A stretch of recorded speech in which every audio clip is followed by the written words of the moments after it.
할렐루야. 네, 오늘 저는 본문의 말씀을 가지고 세상의 빛이란 제목의 말씀 함께 나누기 원합니다.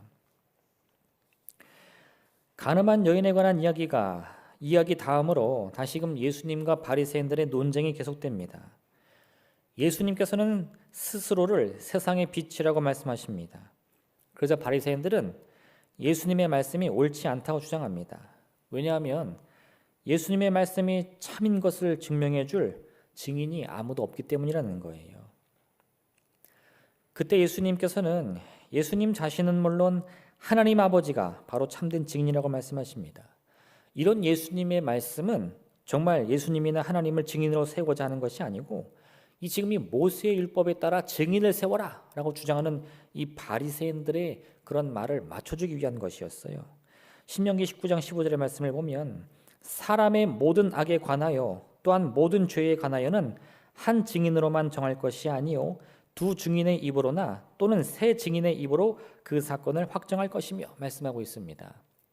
누가 어떠한 주장을 할 때 그 주장이 참 주장이 되기 위해서는 똑같은 주장을 할 수 있는 다른 한 사람의 증인이 필요하다는 거예요. 지금 바리새인들이 예수님에게 반박하는 게 바로 그겁니다. 당신은 혼자서 당신을 증언하니까 그 증언은 참될 수가 없다는 거예요. 그때 예수님이 뭐라고 말씀하시느냐? 아버지도 나를 위해 증언하신다 이렇게 말씀하시는 거죠. 그러니 너희가 주장하는 대로 모세율법에 따라 두 증인을 세우라고 했으니 내가 나를 위해 증언하고 아버지가 나를 위해 증언하면 그 증언이 참된 것이 아니냐 반문하는 겁니다. 그런데 물론 예수님께서는요 정말 모세율법을 지켜야만 하는 그런 분은 아닙니다. 바리새인들의 생각에 따라 그 기준을 맞춰준 것뿐이지 요한복음은 이미 처음부터 예수님의 참되심은 어떤 증거나 증인을 필요로 하는 것이 아니라고 우리에게 말씀하고 있어요. 하루는 니고데모가 밤에 찾아와 예수님께 이렇게 고백합니다. 랍비여, 우리가 당신은 하나님께로부터 오신 선생인 줄 아나이다.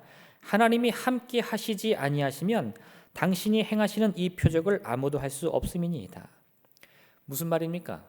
이 니고데모는 어떤 두 명의 혹은 세 명의 증인들의 증거를 따라 예수님을 믿은 것이 아니고 예수님의 말씀에는 행하심을 가만히 바라봐도 하나님이 보내신 분이 아니고서는 그 일을 할 수 없다는 거예요. 마음을 열고 예수님의 말씀을 들으면 누구든지 그분이 하나님께로부터 보냄받은 자라는 것을 알 수 있다는 겁니다. 다시 말하면요, 지금 이 바리새인들의 주장은 정말 예수님이 누군지 알지 못해서 물어보는 것이 아닙니다. 그들은 이미 처음부터 예수님을 거부하기 위해서 이 반대를 위한 반대를 하는 거예요. 그러니까 결국은 어디까지 나가느냐? 당신은 옳지 못합니다. 모세율법에 따르면 증인을 2명 이상 세우라고 했습니다. 이렇게 말하는 거지. 예수님의 말씀을 아무리 들어도 증거가 없어서 증인이 없어서 알 수 없다. 이런 표현은 아니라는 거예요. 예수님은요. 이런 바리새인들의 태도에 일일이 신경 써야 할 그런 분이 아닙니다. 왜요? 예수님은 세상을 비추는 빛이세요. 그 말이 무엇을 의미하는가? 오늘 함께 살펴볼 것입니다. 첫 번째 여러분, 이 세상을 다스리는 힘이 있는데 그건 사실 빛이 아니에요. 아직은 어둠입니다. 세상을 다스리는 힘이 있다면 그것은 어둠입니다. 왜요? 우리 인류가 처음 이 죄를 저질렀을 때, 하나님을 떠났을 때, 하나님께 등을 돌렸을 때 그 어둠이 우리 인간의 마음과 생각에 들어와서 자리를 굳게 잡았기 때문에 그래요. 그래서 우리 인간은요, 누구라도 태어나면서부터 이 어둠의 영향을 받을 수밖에 없게 되는 겁니다. 어둠이 우리를 다스린다는 증거가 두 가지가 있는데 첫 번째는 두려움이에요. 어둠은 당장 어떤 특별한 힘을 통해서 우리를 다스린 것처럼 보이진 않습니다. 제가 지금 이렇게 말해도 여러분들 마음속에 의문이 있을 거예요. 내 마음 가운데 어둠이 있나? 내 생각 가운데 어둠이 있나? 긴가민가 하시죠? 할렐루야. 네. 왜 그런 줄 아세요? 이 어둠은 뭐 말 그대로 무슨 만화에 나오듯이 내가 어둠이다 이렇게 나오지 않아요. 어둠의 역사는 가장 이 많은 방법들 중에 하나가 뭐냐? 두려움을 통해 역사하는데 우리는 이 두려움을 어둠으로 즉시 생각하지 못합니다. 이 두려움이 아주 자연스러운 것이라고 생각을 해요. 왜냐? 처음엔 정말 자연스러운 두려움이 많거든요. 근데 어둠은 이런 아주 교묘한 방법을 이용해서 이 두려움의 마음을 통해 우리를 조종합니다. 어둠은 그 자체로 우리에게 두려움을 심어주는데 캄캄한 밤길을 걸어가실 때 앞에 가로등도 하나도 없고 잘 보이지 않으면 어떠세요? 내가 자주 다니던 길이라도 그 길을 섣불리 걸어갈 수 없습니다. 그런 때는 조금 멀리 돌아가더라도 이 좀 환한 길을 찾아서 이렇게 삥 돌아서 가기 마련이거든요. 왜 그러느냐? 정말 그 골목길이 위험해서 그런 게 아니에요. 정말 거기를 가면 막 이상한 사람들이 달려들거나 막 악한 영이 내를 잡아먹기 때문이 아니고 왠지 그럴 것 같은 마음이 들어서 그래요. 어두운 길 걸어간다고 다 해코지 당할 거면 뭐 지금 살아남을 사람 없겠죠. 근데 그걸 뻔히 알아요. 나도 저기를 지금 그냥 어두운 것뿐이지 정말 이상한 게 아니라는 걸 아는데도 그래도 뭔가 기분이 영 깨름직해. 그래서 어떻게 해요? 돌아가는 거예요. 이런 단순한 경험이 아니더라도요, 우리는 두려움 때문에 우리가 본래 계획한 일을 멈추고 다른 길로 돌아가는 일들을 많이 경험합니다. 성경에도 이 두려움 때문에 하나님께서 예배해 놓으신 진짜 목적을 코앞에 두고도 그 걸음을 멈춘 이야기들이 너무나 많이 나와요. 가장 대표적인 것이 이 이스라엘 백성들인데 애굽을 나와가지고요, 이 광야의 고난을 다 견뎌냈어요. 그리고 이제 그 코앞에 약속의 땅을 놓게 됩니다. 근데 이 모세가 정탐꾼들을 보내가지고 그 땅이 어떠한가 보고라고 그랬더니 이 정탐꾼들이 가나안 땅의 여러 가지 이야기들을 해줘요. 그런데 그 땅이 자기들이 보기에는 두렵다는 거예요. 왜요? 거기는 아주 풍부한 열매들이 많긴 한데 그 열매들의 주인이 너무 키가 크고 싸움을 잘할 것 같아가지고 이기지 못할 것 같다는 겁니다. 사실 이 이스라엘 사람들이 가나안 땅에 들어가는 것은 하나님이 이 이스라엘 백성들을 취업시킨 다음에 얘네들을 애굽에서 인도하긴 했는데 어디로 보내지? 한참 고민하다가 야, 안 되겠다. 거기 가나안 땅인데 한번 가볼래? 이렇게 결정하신 게 아니에요. 가나안 땅에 대한 약속은 모세를 부르실 때도 아니고 그 훨씬 이전 아브라함을 부르실 때부터 그에게 주었던 약속입니다. 내가 너를 큰 민족으로 이룰 건데 그 민족이 지금 네가 동서사방 바라보는 이 모든 땅, 가나안 땅이거든요. 거길 반드시 차지하게 될 것이다 이거예요. 하나님께서 모세를 부르신 이유는 이스라엘 백성을 애굽에서 끌어내려고 한 게 아니고 이스라엘 백성을 가나안 땅으로 보내려고 한 거예요. 결국 이 출애굽기는요, 처음부터 가나안 땅을 향해 가도록 계획되어 있었습니다. 그 땅은 본래 약속된 땅이고 그 땅은 본래부터 이스라엘 민족에 주어지기 위해서 계획된 땅이었어요. 근데 이스라엘 사람들이 그 땅을 코앞에 놓고 어떤 마음이 들어요? 두려움이 드는 겁니다. 우리는 이길 수 없을 것 같은데요. 그랬더니 어떻게 해요? 못 가겠다는 거예요. 거기서 멈추겠다는 거예요. 차라리 애굽으로 돌아가겠다는 겁니다. 그래서 어떻게 됩니까? 그들은요, 하나님의 약속의 성취를 눈앞에 두고도 광야를 다시 돌아 40년의 시간을 더 보내야 됐어요.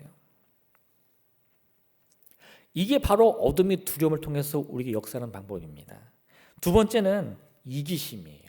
이건 정반대의 개념인데 이기심은 우리의 눈과 귀를 어둡게 합니다. 그래가지고 어떻게 되느냐? 나만 바라보게 만들어요. 두려움은 내가 나를 바라보지 못하게 만들거든요. 내가 할 수 있는 일도 놓치게 만드는데 이 이기심은 정반대예요. 내가 할 수 없는 것도 내가 하도록 만들어요. 어떻게 해요? 다른 사람을 바라보며 함께 힘을 모아야 되는데 다 무시하고 나 혼자서도 할 수 있다는 거예요. 너 필요 없어. 너도 필요 없어. 다 내 거야. 나 혼자서 충분히 할 수 있어. 누구도 나 안 도와줘도 돼. 이렇게 만든다는 겁니다. 삼손이 태어나기 전에요, 하나님은 처음부터 그를 택하십니다. 그리고 그에게 나실인의 조건, 즉 삭도를 머리에 대지 않고 죽기까지 독주를 먹지 않으면 끝까지 하나님이 그를 나신이라 세우시겠다 약속을 해주셔요. 근데 그 증거가 무엇이냐? 이 삼손은 태어날 때부터 누구도 이길 수 없는 아주 큰 힘을 갖고 있습니다. 얼마나 대단한지 뭐 사자도 때려잡고 곰도 때려잡고 1000명이 덤벼도 다 이길 수 있는 그런 힘이었어요. 그 삼손이 하나님께 받은 약속이 뭐냐? 머리 깎지 않으면 되고요. 그 다음에 독주를 먹지 않으면 돼요. 나머지는 뭐예요? 자기 마음대로예요. 그랬더니 이 삼손이요, 자기 눈과 귀를 막아버리고 어떻게 해요? 하나님이 주신 이 놀라운 힘으로 자기 하고 싶은 일대로 합니다. 갖고 싶은 거 있으면 때려서 빼앗고요. 자기 싫어하는 사람이 있으면 다 복수하는 거예요. 나 힘 세다 이겁니다. 할 수 있다 이거예요. 물론 그런 힘이 있죠. 그래가지고 눈과 귀 다 막고 하나님의 말씀도 듣지 않고 심지어는 동포 유대민족까지도 다 괴롭히면서 살다가요, 결국 블레셋 사람들의 계략에 빠져가지고 어떻게 돼요? 자기 비밀 다 알려주고 머리가 깎여가지고 힘 잃어버리고 눈 뽑히고 포로가 돼서 조롱거리가 되는 겁니다. 그가 망한 이유는 다른 게 아니었어요. 뭐 때문에 그럴까요? 이기심 때문입니다. 앞을 보지 못하는 거예요. 남의 말에 귀를 기울이지 못하는 거예요. 내가 힘 있으니까 아무도 필요 없고 나 혼자 할 수 있다는 거예요. 근데 그걸 누가 가장 좋아했을까요? 이 어둠이 좋아하는 거예요. 어둠의 힘은 바로 이와 같습니다. 어둠은 때로 우리 마음을 두렵게 만들기도 하고, 그래서 하나님이 예비하신 그 축복을 바라보지 못하게 하는 거예요. 그 앞까지 나아갈 동안 정말 내가 너무 두려워서 다른 데로 도망치고 싶은 거예요.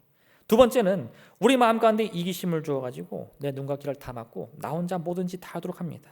그렇게 외톨이 같은 인생 만들어서 하나님의 은혜와 축복 속에 거하면서도 그 은혜 바라보지 못하고 스스로 넘어지게 만드는 거죠.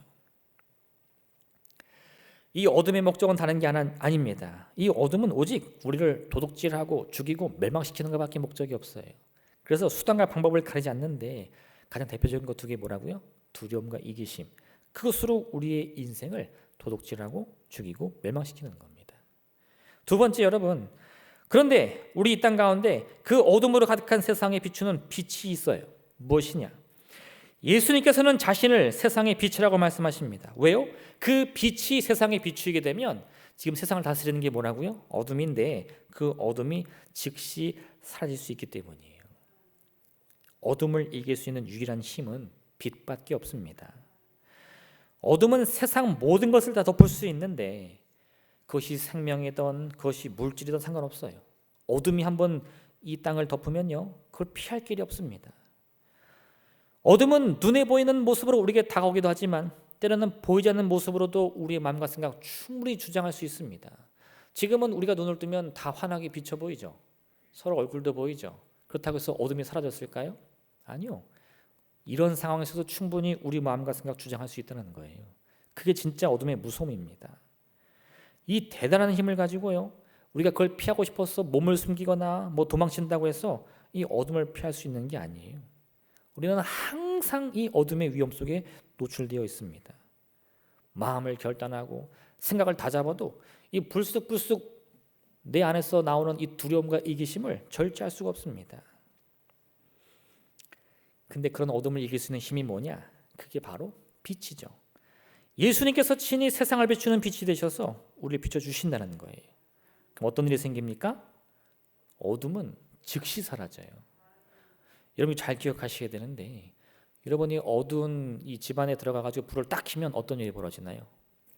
어둠의 영과 이 빛의 영이 나타나가지고 막 싸우다가 갑자기 빛이 확 들어오나요? 아니죠. 내가 스위치를 딱 켜는 순간 어둠은 어떻게 돼요? 눈 깜짝할 새 사라져요. 누가 이겼어요? 빛이 이깁니다. 빛과 어둠의 싸움이라는 것은요, 무슨 힘겨루기나 대결이 아닙니다. 지금 빛이 있고요, 어둠이 있습니다. 이 땅 가운데 그 힘이 싸우고 막 대결을 합니다. 이건 다 뻥이에요. 어둠은 절대 빛을 이길 수 없습니다. 그리스도의 빛이 세상을 비추면요, 어떤 일이 벌어져요? 어둠은 즉시 눈 깜짝할 새 꽁무니를 빼고 도망가는 거예요. 인류는 아주 오래전부터요, 이 바다를 정복해 왔습니다. 특히나 유럽과 아프리카를 서로 마주하고 있는 이 지중해 바다는 그 당시에도 아주 고대 시대부터 중요한 지역이었어요. 그래서 이 인간들은 땅에 살면서도 이 지중해 해역을 장악하려고 많은 노력을 기울였습니다. 그래서 이 유럽인들은요, 아주 오래전부터 항해술을 발전시켰는데, 항해술의 발전에도 불구하고 이 인류가 바다에서 느끼는 이 가장 큰 걸림돌 하나가 있었어요. 그게 뭐냐? 캄캄한 바다 위에서 이 배가 다시 육지로 들어오는 일이에요. 달빛도 없는, 한 치 앞도 안 보이는 그런 어둠 속에서 바다 위에 배를 띄우는 것은 아주 쉬운 일입니다. 왜요? 바다는 뭐 거칠 것이 없으니까 그냥 둥둥 떠다니기만 하면 돼. 그리고 기다리고 인내하다 보면 언젠간 반드시 해가 뜹니다. 그럼 그때 앞으로 가면 되거든요. 근데 어려운 일이 뭐냐? 캄캄한 밤에 바다 위에 있던 배를 육지로 인도하는 것은 그 무엇보다 어려워요. 왜 그런지 다 아시겠죠? 왜요? 바다에서 육지로 점점 향해 가면 이 바다가 점점 얕아지거든요. 근데 앞을 볼 수 없으니까 언제 이 산호에 부딪힐지 또 바닥에 끌릴지 알 수가 없는 거예요. 그래서 아무리 기술이 좋아도 앞을 못 보니까 배가 파손이 되고 부서지는 겁니다. 이런 위험을 막기 위해서 개발한 기술이 뭐냐? 그게 뭘까요? 등대예요, 등대. 네. 배를 더 튼튼히 만드는 것도 아니고, 우리 뭐 시력을 더 좋게 만드는 것도 아니고, 항해사가 기술도 키우는 것도 아니고 뭐만 하면 돼요? 불만 피우면 돼요. 바다와 육지가 만나는 그 경계선에서 아주 큰 불이 아니고요, 작은 불빛 하나만 키워도 저 멀리서도요, 그 빛을 보고 이 항해사들이 바위를 피해서 이 배를 항구로 잘 댈 수 있다는 겁니다. 놀라운 게요, 세계 최초의 등대라고 알려진 것이 언제 나왔느냐? 기원전 3세기. 예수님이 이 땅에 오시기 300년 전에 이미 인류는 이 등대를 만들었는데, 고대 이집트의 프톨레이마이오스 1세라는 왕이요, 사람들 기술자를 시켜가지고 아주 큰 등대를 만들어라 했어요. 어느 정도냐? 높이만 120m짜리. 네. 할렐루야. 네. 안 놀라시는데 여러분, 우리 교회도 120m가 안 됩니다. 네. 지금부터 2300년 전에 높이가 120m에 달하는 건물을 짓고 그 위에다 불빛을 비췄는데, 그 불빛이 뭔지 모르겠는데 바다 위 40km까지 나간다는 거예요. 할렐루야. 40km면 어딘지 아세요? 여기서 피우면 세종에서도 보인다는 거예요. 그거를 2300년 전에 만들었어요. 그게 뭐 엄청난 기술일까요? 사실은 아니라는 거예요. 높이 건물 지어서 불을 피웠더니 저 40km 밖에 있는 배들도 그걸 보고 안전하게 항구로 올 수 있다는 겁니다. 왜요? 그 등대의 작은 불빛이 온 바다를 덮고 있는 어둠을 어떻게 해요? 순식간에 이길 수 있기 때문인 거죠. 이게 빛의 힘입니다, 여러분. 그러니 여러분, 우리는 세상적인 눈으로요, 하나님을 바라보면서 어떠한 착각을 해서는 안 돼요. 어떤 착각에? 이 빛이 어둠을 이기려면 얼마나 커야 될까? 얼마나 큰 빛의 어둠을 이길 수 있을까? 어둠의 힘이 크다고 해서 이 빛의 힘이 그 상응하는 엄청난 힘을 가져야 되는 게 아닙니다.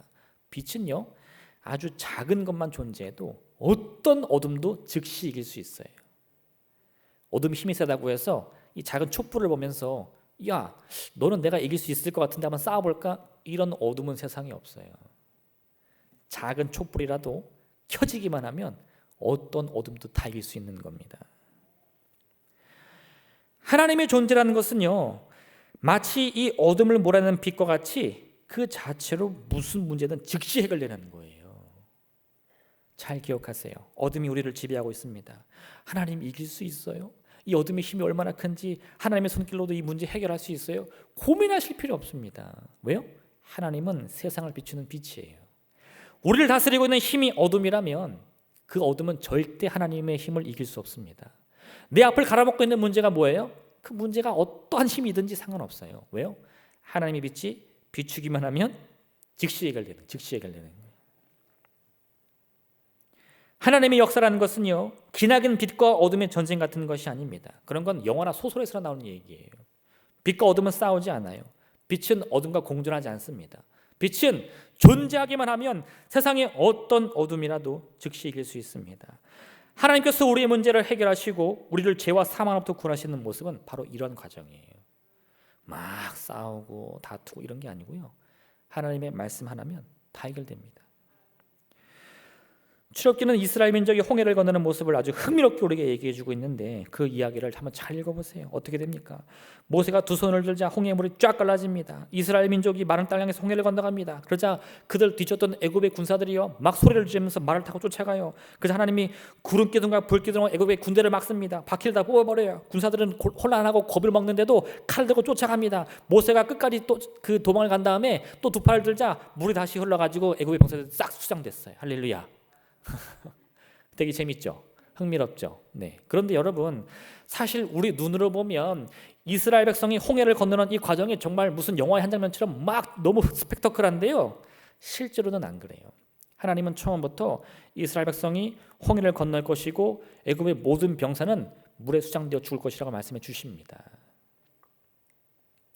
우리의 눈에 봤을 때 이게 얼마나 긴박하고 얼마나 급박합니까? 하나님, 저들이 쫓아와요, 물 갈라주세요, 빨리 덮어주세요 하는데, 사실 그 모든 상황과 이 타이밍이라는 것은요, 하나님이 한치 오차도 없이 다 정해놓으시는 거예요. 그걸 처음부터 믿은 사람이라면 마음에 두려움 없이 그 일을 다 겪을 수 있는데, 지금 우리는 어때요? 이 물이 언제 갈라지지? 저들이 어떻게 쫓아오면 어떡하지? 저 막아주셔야 되는데, 빨리 물이 덮어야 되는데, 막 마음이 두근두근하고 걱정이 되는 거죠.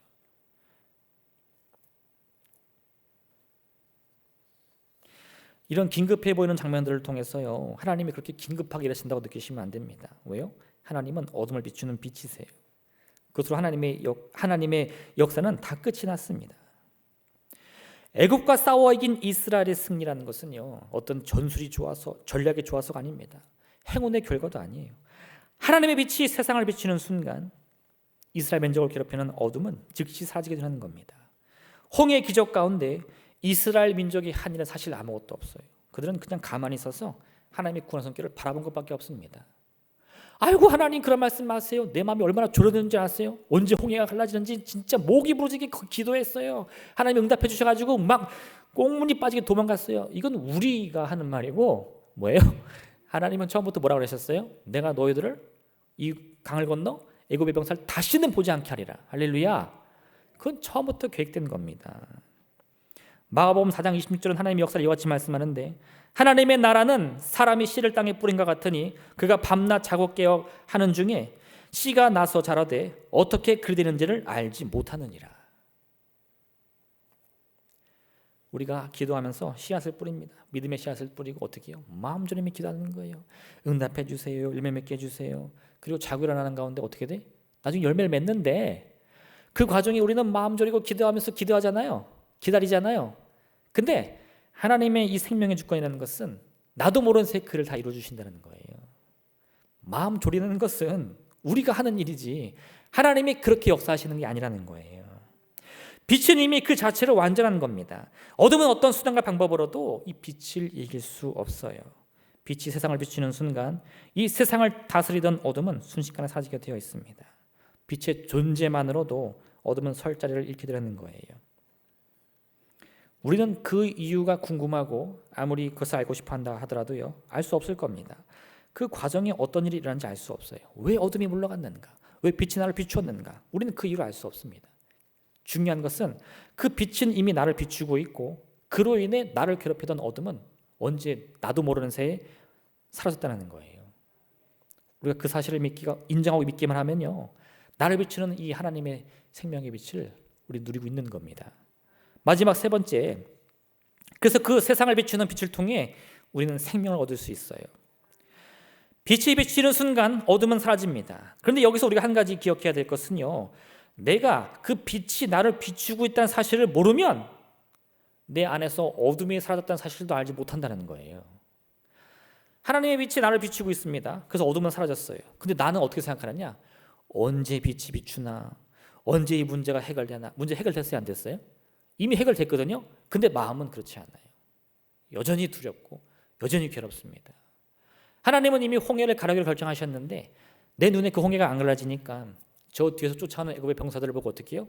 아이고 나 죽었네 하는 거예요. 죽었어요? 살았어요? 이미 살기로 결정되어 있는데 내 마음과 생각은 뭐라고 그래요? 나는 죽었구나, 절망한다 이 말입니다. 우리가 이 세상을 비추는 빛을 온전히 누리기 위해서는 하나님의 그 은혜의 빛이, 그리스도의 빛이 이 순간에도 나를 비추고 있다는 사실을 반드시 인정하고 깨달아야 돼요. 할렐루야, 할렐루야. 그래야 우리는 그 빛으로 말미암아 우리를 두르고 있는 이 어둠이 사라졌다는 것을 내 스스로 인정하며 고백할 수 있습니다. 문제는 사라질 것이다, 홍해는 갈라질 것이다, 죽음은 사라질 것이다 선포할 수 있게 된다는 거예요. 예수님께서 이 땅에 오셨을 때요, 세상은 이미 예수님께서 비추는 이 참된 빛으로 가득했습니다. 온 땅에 예수님의 이 세상의 빛이 가득하게 되었어요. 그래서 어떤 일이 벌어지느냐? 질병이 떠나가고 귀신이 쫓겨가는 거예요. 예수님이 가는 곳마다 기적이 일어납니다. 이건 뭐 예수님이요, 나 능력 있다 보여주는 게 아니라 너무 당연한 거예요. 예수님이 빛이니까 그냥 그 길을 걸어가시면 예수님 주변에 있는 모든 어둠들이 알아서 다 도망갑니다. 귀신들도 두려워 떠나가잖아요. 그게 너무 당연한 건데 사람들은 그걸 보면서 뭐라 그래요? 저가 누구인데 이런 일이 일어나느냐? 뭐라는 거예요? 모르겠다는 거예요. 왜 이런 일이 일어나는지 모르겠다는 거예요. 왜요? 예수님이 세상을 비추는 빛인 것을 모르기 때문에.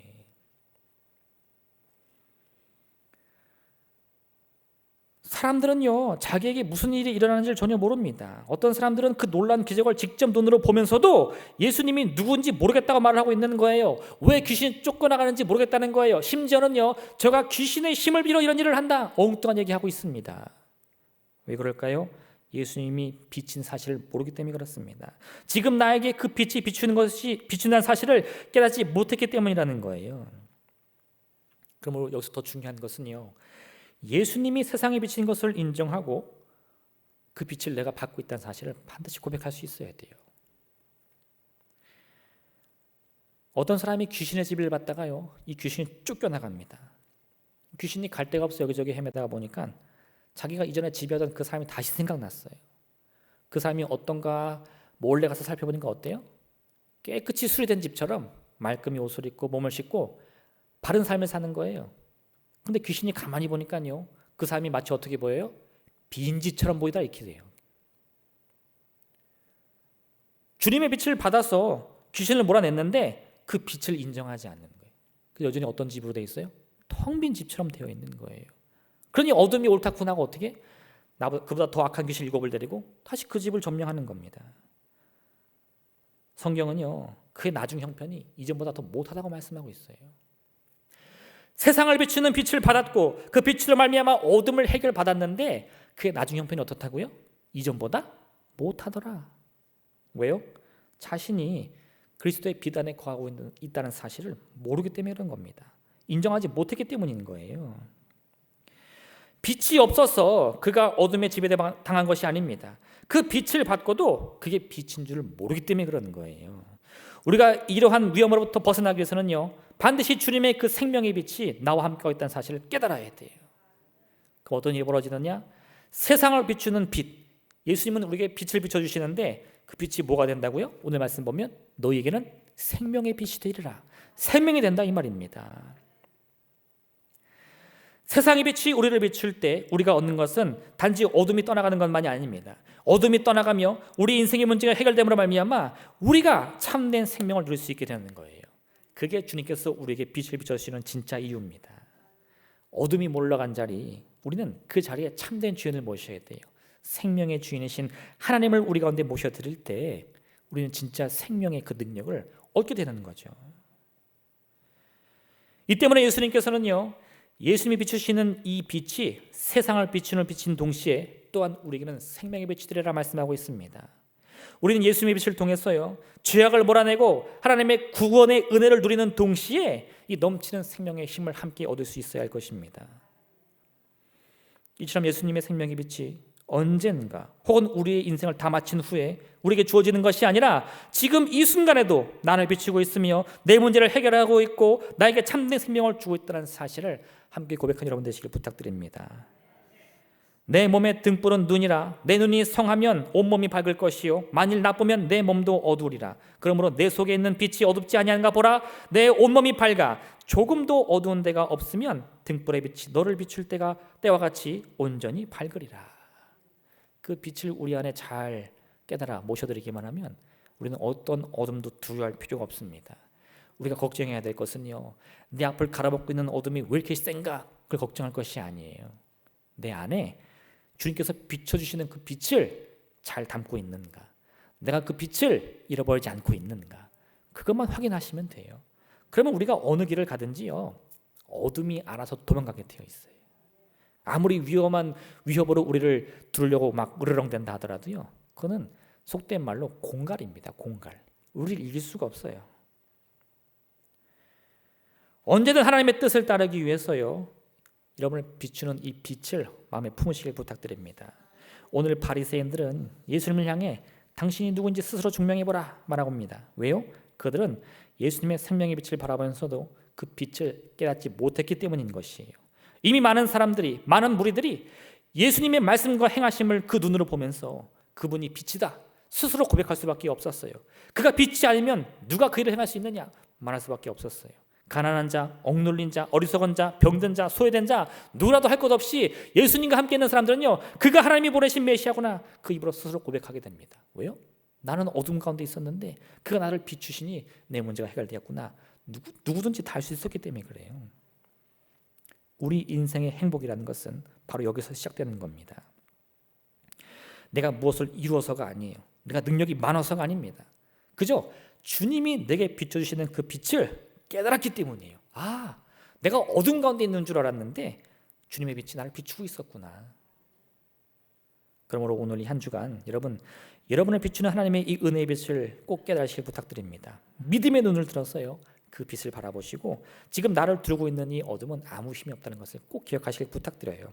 주님의 빛이 나와 함께할 때 나의 인생은 언제나 승리한 줄로 믿습니다. 비록 지금은 어둠 가운데서 헤매는 것처럼 보일지라도 이것은 진실이 아니요 참된 진리는 그 빛이 나와 함께하고 있으며 그 빛이 내 안에서부터 세상을 비추고 있는 것이기에 나는 반드시 승리할 줄로 믿습니다. 이 같은 고백으로 참으로 주님의 은혜 안에 관한 여러분 되시기를 주님의 이름으로 축원드립니다. 할렐루야. 이 시간 함께 기도하기 원합니다. 이 말씀 기억하시면서 주님, 그 빛을 우리 마음 가운데 품게 도와주시옵소서. 세상의 어둠을 바라보면서 걱정하고 두려워할 것이 아니요 아버지, 그러한 어둠 속에서도 내 안에 있는 이 생명의 빛을 세상을 향해 비추게 하여 주시옵소서. 주께서 나를 비추었듯이 나도 그 빛 비추어서 가는 곳마다 그리스도의 향기를 내며 그들의 마음을 위로하며 그들에게 생명을 전할 수 있는 견산 살게 하여 주시옵소서. 주님의 이름 세 번으로 간절히 기도하겠습니다. 주여, 주여, 주여.